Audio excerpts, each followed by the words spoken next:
Assalamualaikum warahmatullahi wabarakatuh. Perkenalkan, kami dari kelompok 8 pada mata kuliah proses bisnis PI beranggotakan 5 orang, yaitu saya, Mas Adil Asyefa, ada Hanafi Iqbal Istianto, ada Kaisar Agung Nugroho, ada Fahri Saifullah, dan juga ada Asad Dafa Imanuddin. Di sini kami akan mempresentasikan hasil analisis kami, judul analisis pengaruh teknologi terhadap analisis pengaruh teknologi informasi terhadap proses bisnis tahap pakan burung Mas Studi kasus pada UMKM rumah pakan. Sebagai gambaran awal, presentasi ini akan mengupas nih bagaimana sebuah usaha baru yang memiliki potensi besar ternyata masih menghadapi kendala internal yang serius nih. Nah, melalui analisis SWOT yang kami lakukan dan juga kunjungan secara langsung ke tempat UMKM itu berada, kami akan memaparkan nih posisi strategis usaha saat ini dan bagaimana nih peran teknologi serta kemitraan dapat menjadi solusi untuk pengembangan bisnis tersebut ke depannya. Nah, untuk lebih jelasnya, mari kita masuk ke latar belakang yang akan disampaikan oleh Fahri Saifullah. Kepada Fahri Saifullah, dipersilakan. Ya, untuk Mas Akmal, terima kasih waktunya dan kesempatannya. Di sini saya akan menjelaskan tentang latar belakang. UMKM merupakan salah satu penopang terbesar perekonomian bangsa, termasuk di tingkat desa dan kecamatan. UMKM tidak hanya menyediakan barang dan jasa, tetapi juga membuka lapangan kerja dan membantu meningkatkan pendapatan masyarakat. Dalam penelitian ini, kami mengambil objek UMKM rumah pakan yang terletak di Desa Kaliandap, Purworejo Klampok, Banjarnegara. UMKM ini berdiri pada Agustus 2025 sebagai respon terhadap tingginya kebutuhan pakan ternak di lingkungan sekitar. Masyarakat di desa tersebut banyak yang memiliki ternak, sehingga permintaan pakan bersifat rutin dan harian. Hal inilah yang membuat usaha rumah pakan memiliki peluang yang cukup besar. Namun, pada sisi lain, UMKM juga tentu menghadapi tantangan baik dari faktor internal maupun eksternal. Mulai dari pertama, modal, kedua, persaingan, hingga perubahan harga pasar. Karena itu, diperlukan analisis mendalam menggunakan metode SWOT agar kita bisa mengetahui di mana posisi usaha saat ini dan strategi apa yang bisa dilakukan untuk berkembang ke depannya. Next.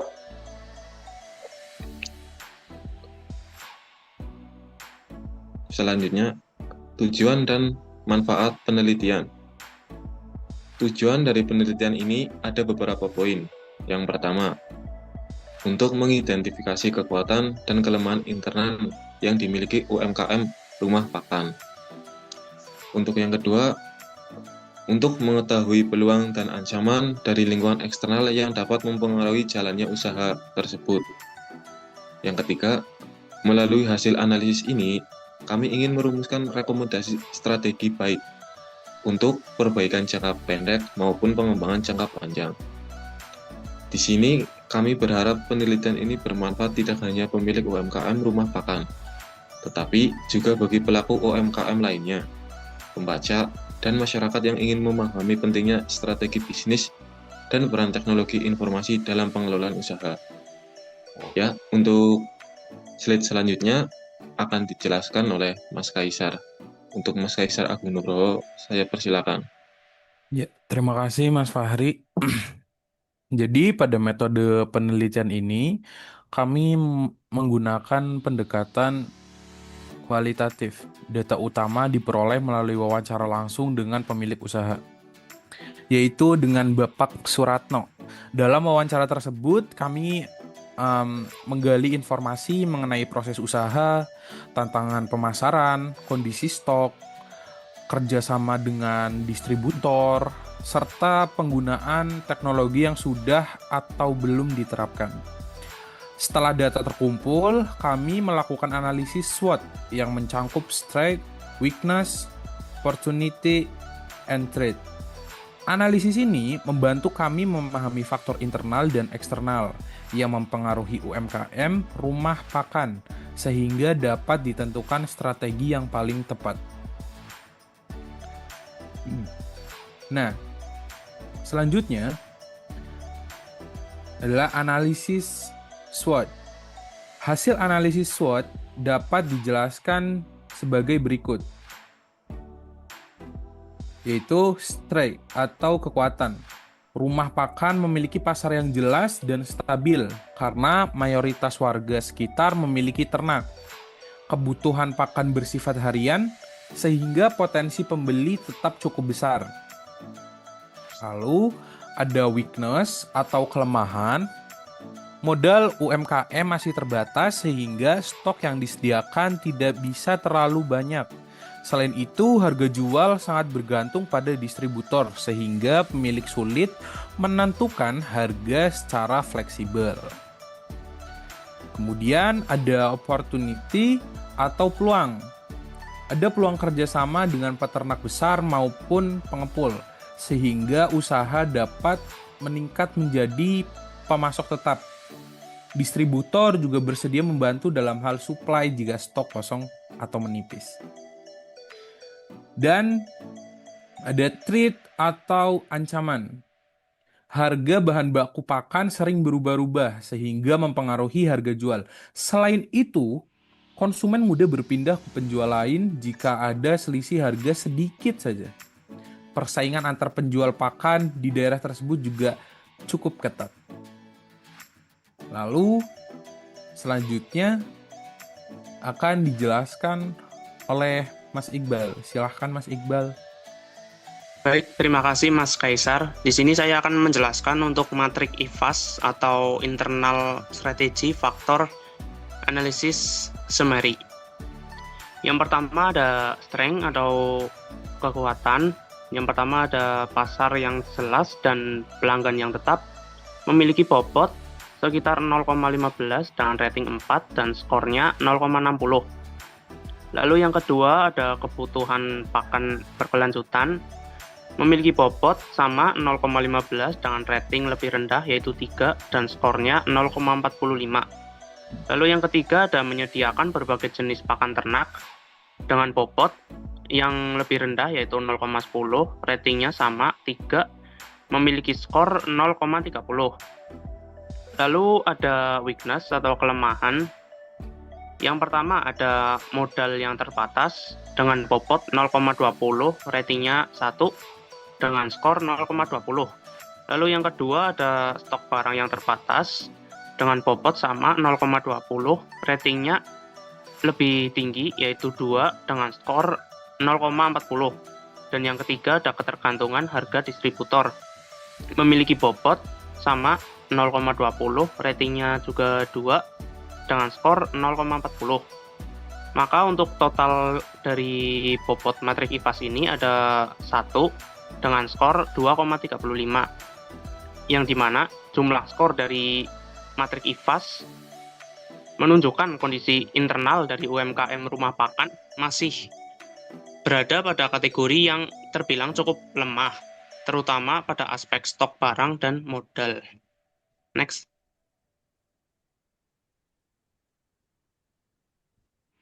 Lalu ada matrik EFAS atau External Strategy Factor Analysis Summary. Yang pertama ada opportunities atau peluang.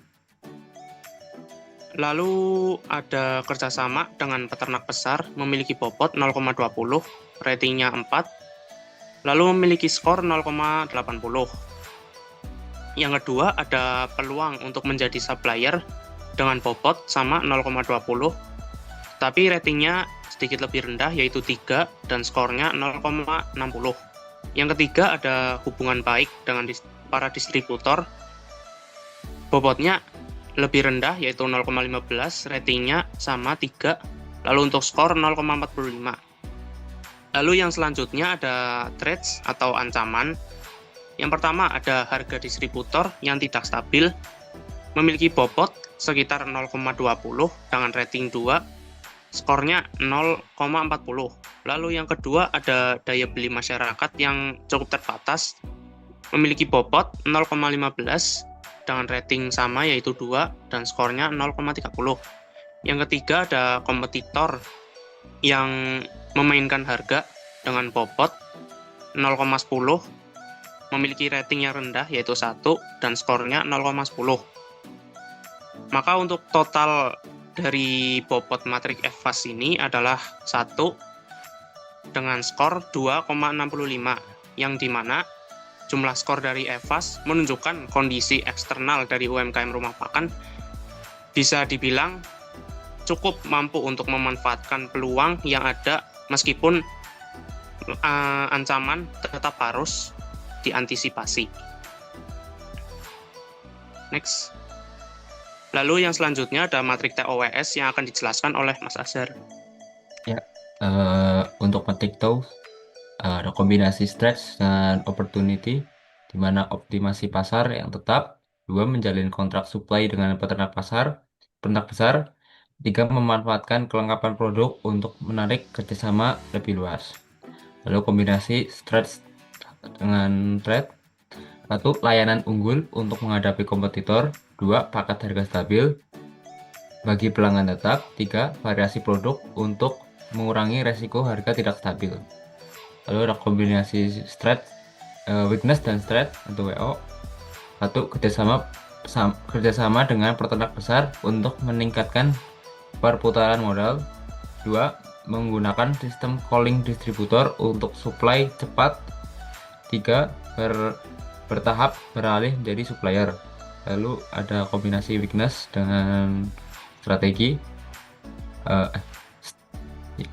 mengelola stok dengan sistem pencatatan digital. 2 menawarkan paket hemat untuk daya beli rendah. 3 fokus pada pelayanan daripada perang harga. Dari keseluruhan hasil penelitian dapat disimpulkan bahwa UMKM rumah makan memiliki prospek usaha yang cukup baik karena kebutuhan pakan masyarakat di sekitar bersifat rutin. Namun, usaha ini masih mengalami beberapa kendala seperti keterbatasan modal, stok yang kurang stabil, serta ketergantungan harga dengan distributor. Untuk menghadapi tantangan tersebut, UMKM perlu memperkuat manajemen internal, khususnya dalam hal pencatatan stok dan pemodal. Selanjutnya, kesimpulan dan saran. Kesimpulan, kondisi bisnis pasar sudah terbentuk jelas, namun operasional terkendala modal minim, stok terbatas, dan ketergantungan pada distributor. Faktor eksternal, menghadapi resiko fluktuatif harga dan kompetitor, namun memiliki peluang besar untuk kemitraan strategis. Rekomendasi strategi, digitalisasi operasional, implementasi teknologi sederhana untuk pencatatan transaksi dan manajemen stok. Lalu ekspansi kemitraan, menjalin kerjasama aktif dengan peternak besar guna menstabilkan penjualan dan memperkuat posisi usaha. Beberapa saran yang dapat kami berikan antara lain, pertama, pemilik UMKM dapat memulai menerapkan teknologi sederhana seperti aplikasi pencatatan atau software stok agar proses bisnis lebih rapi dan efisien. Kedua, menjalin kerjasama dengan peternak besar maupun komoditas peternak agar penjualan lebih stabil. Ketiga, melakukan diversifikasi produk, misalnya menyediakan bahan tambahan vitamin ternak, aksesoris kandang, atau jenis pakan yang lebih variatif. Dengan langkah-langkah tersebut, UMKM pakan ternak dapat memperkuat posisi bersaing lebih baik di pasar. Selanjutnya dilanjutkan oleh Mas Akmal.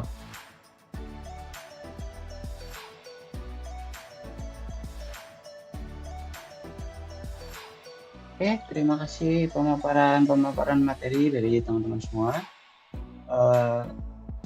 Kembali yang tadi Mas, yang dokumentasi.